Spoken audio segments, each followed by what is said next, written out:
Casemiro harapang binastos si Inoue, nilabas ng Japanese website, nag-angas si Alas. Kitang-kita na daya talaga ang laban, eto nga't pag-usapan natin. Pero bago ang lahat, pag-subscribe po ng channel ko, huwag nyo na rin kalimutan i-click ang notification bell para lagi kayong una sa balita.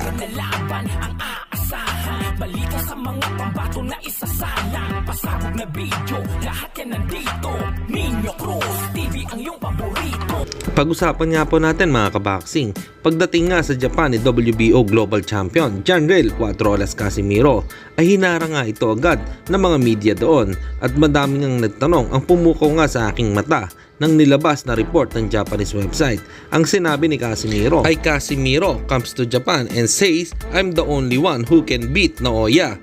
Already looking ahead to the next match, he challenged the small countries listed October 12 and onwards. Sobrang naging prangka nga ito sa harap ng mga Japanese media.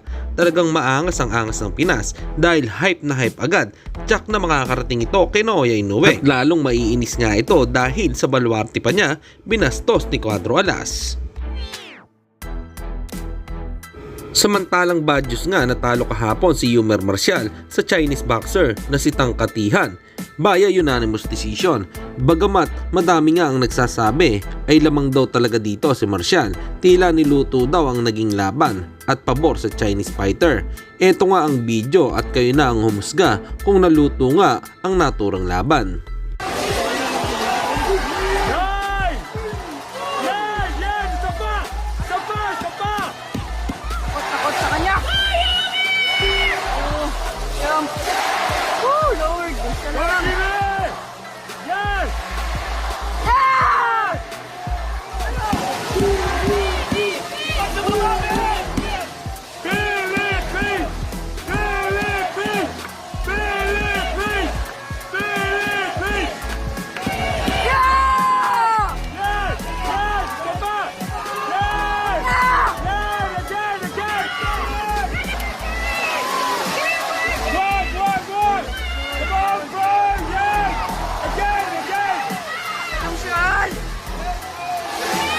Atento lamang tayo!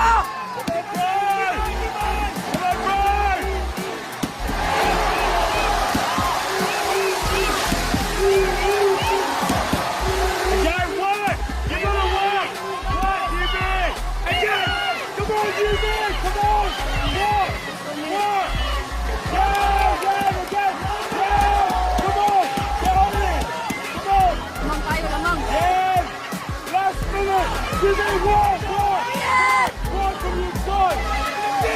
Atin, lamang tayo!